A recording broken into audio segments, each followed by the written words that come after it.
Imagine कीजिए, आप सुबह 5 बजे उठकर एक स्टोर के बाहर लाइन में खड़े हैं। जी हाँ, 5 बजे, वो भी सुबह के। और सिर्फ आप ही नहीं, हजारों लोग आपके साथ लाइन में ऐसे ही खड़े हैं। पर क्यों? क्योंकि ये कोई मामूली स्टोर नहीं, ये है बिग बाजार। वो बिग बाजार जिसने इंडियन रिटेल में रेवोल्यूशन ला दिया। वो बिग बाजार जिसने इंडियन रिटेल मार्केट में रेवोल्यूशन ला दिया था। लेकिन आज हर बिग बाजार के स्टोर्स बंद हो चुके हैं। लेकिन कैसे हुआ ये सब? कैसे एक आम आदमी ने इंडिया का सबसे बड़ा रिटेल एम्पायर बनाया?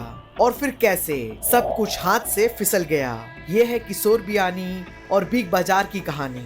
एक ऐसी जर्नी जो आपको सोचने के ऊपर मजबूर कर देगी। ईयर था 1981 का। मुंबई के एक कॉलेज में एक लड़का था, उसका नाम था किशोर बियानी। उनके पापा हमेशा कहते थे, जो हमारा कपड़ों का बिजनेस है अब उसे तुम्हें ही संभालना है। पर किशोर बियानी के दिमाग में कुछ अलग ही चल रहा था। वो सोच रहे थे, मैं कुछ ऐसा करूंगा जो इंडिया ने पहले कभी नहीं देखा। एक दिन किशोर बियानी ने अपने दोस्त को एक नया सा ट्राउजर पहने देखा। उन्होंने उससे पूछा, अरे यार ये कैसा कपड़ा है? उनका दोस्त बोला, स्टोन वॉश फैब्रिक है, नया है और ट्रेंडी है। बस और क्या, किशोर बियानी के दिमाग में एक नए आइडिया का बल्ब जल गया। किशोर बियानी ने तुरंत ही एक्शन लिया। जुपिटर मिल से 200 मीटर स्टोन वॉश फैब्रिक खरीद लिया।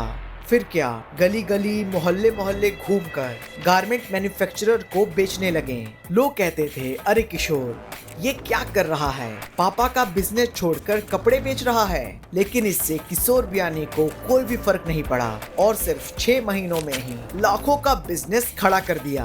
दोस्तों, ये है किशोर बियानी का पहला लेसन। अपॉर्चुनिटीज को पहचानो और फिर पूरी ताकत से उस पर काम करो। बात है 1985 की, जब किशोर बियानी ने सोचा, अरे ये फैब्रिक बेचने से क्या होगा, चल रेडीमेड कपड़े बेचते हैं। तो उन्होंने अपना पहला स्टोर खोला और नाम दिया पतलून। हाँ, आपने बिल्कुल सही सुना, पतलून। पर किशोर बियानी को लगा कि ये नाम थोड़ा देसी है, तो उन्होंने सोचा, तो चल इसे थोड़ा मॉडर्न टच देते हैं। और ऐसे पतलून बना पैंटालून। 1987 में किशोर बियानी ने 7 लाख रुपए लगाए और शुरू की पैंटालून रिटेल इंडिया लिमिटेड। अब ये सिर्फ एक स्टोर नहीं, एक कंपनी बन गई थी। पैंटालून के डिजाइन एकदम हटके थे। एक ट्राउजर में जिपर के ऊपर 3 बटन्स। लोग सोचते थे ये क्या है, पर फिर भी खरीद लेते थे। पर क्यों? क्योंकि ये था नया, और वो भी बिल्कुल डिफरेंट। 1994 तक आते आते पैंटालून के 70 से भी ज्यादा स्टोर्स खुल गए। और अब सिर्फ ट्राउजर्स ही नहीं, शर्ट्स, जीन्स, टाइज, सॉक्स, ये सब कुछ भी बिकने लगा। किशोर बियानी ने नोटिस किया कि इंडिया में बड़े स्टोर्स का ट्रेंड आ रहा है। तो उन्होंने सोचा, क्यों ना मैं भी कुछ बड़ा करूं। तो फिर उन्होंने जाकर कोलकाता में पैंटालून का पहला बिग फॉर्मेट स्टोर खोला, वो भी 10,000 स्क्वायर फीट का। लोग हैरान रह गए, इतना बड़ा कपड़ों का स्टोर, क्या कोई पागल हो गया है? पर किशोर बियानी ने एक और चालाकी की। उन्होंने विजुअल मर्चेंडाइजिंग का कॉन्सेप्ट लाया। मतलब स्टोर को ऐसे सजाया कि कस्टमर को शॉपिंग करने में मजा आए। रंग बिरंगे कपड़े, स्टाइलिश डिजाइन्स, कूल लाइटनिंग और सब कुछ एकदम झक्कास। पहले दिन ही इतनी भीड़ आ गई कि सिक्योरिटी गार्ड्स को एक्स्ट्रा बुलाना पड़ा। किशोर बियानी का दिमाग चलने लगा। उन्होंने सोचा, अगर एक स्टोर इतना चल सकता है तो 100 स्टोर्स का क्या होगा। 2000 के आसपास किशोर बियानी के दिमाग में एक नया आइडिया आया। उन्होंने सोचा, लोग तो सिर्फ 8% पैसा ही अपने कपड़ों में खर्च करते हैं, लेकिन बाकी का 92% पैसा कहाँ जा रहा है। फिर किशोर बियानी चेन्नई गए। वहां उन्होंने देखा कि सरवाना स्टोर, जो कि 5 फ्लोर्स का था और लगभग हर चीज वहां अवेलेबल थी, और वो भी बिल्कुल सस्ते में। किशोर बियानी के दिमाग में एक नया आइडिया आया। वो बोले, मैं भी ऐसा ही कुछ करूंगा, पर थोड़ा और बड़ा और थोड़ा और धमाकेदार। 2001 में पहला बिग बाजार का स्टोर खुला। लेकिन उस स्टोर के खुलने से पहले किशोर बियानी ने क्या क्या सोचा? किशोर बियानी ने उस स्टोर का नाम रखा बिग बाजार, ताकि हर इंडियन कनेक्ट कर सके।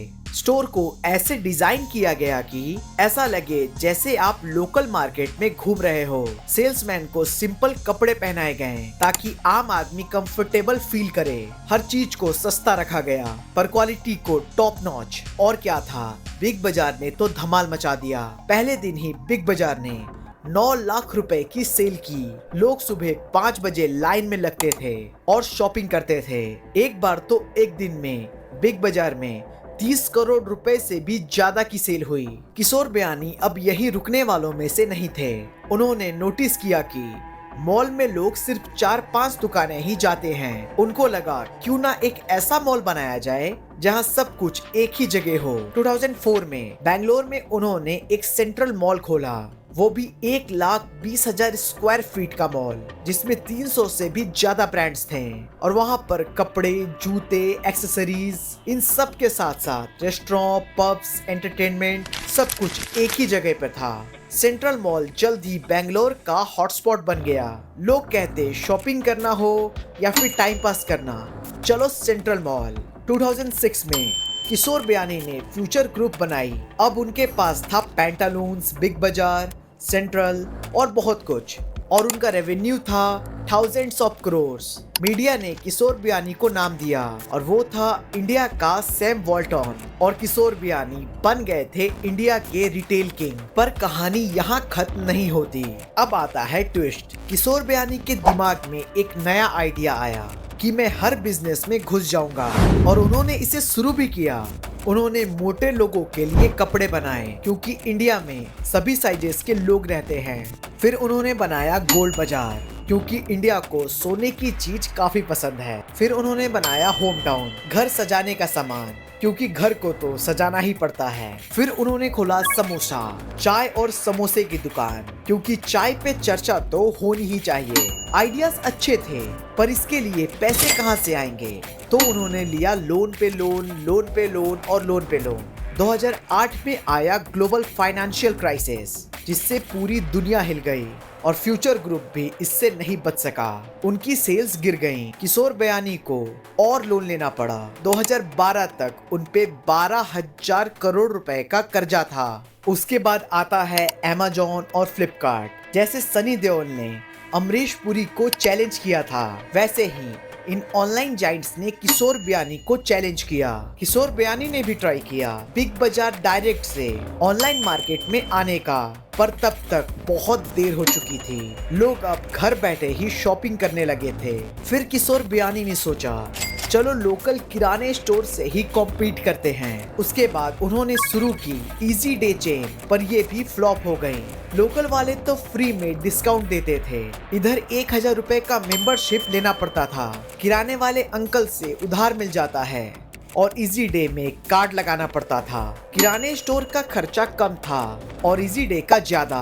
It's very simple. और फिर जब लगा सब कुछ ठीक हो जाएगा, तब आ गया कोविड-19 और लॉकडाउन हो गया। सारे स्टोर्स बंद और रेवेन्यू एकदम जीरो। रेंट देना मुश्किल, सैलरी देना मुश्किल, लोन रीपेमेंट तो भूल ही जाओ। सिचुएशन ऐसी हो गई कि किशोर बियानी को अपना फेवरेट चाइल्ड पैंटालून्स बेचना पड़ा। आज फ्यूचर ग्रुप के अगेंस्ट इंसॉल्वेंसी के केसेस चल रहे हैं। बिग बाजार्स के सारे स्टोर्स बंद हो गए हैं। किशोर बियानी का भी सपना टूट गया। पर क्या ये कहानी सिर्फ एक फेलियर की है? बिल्कुल नहीं।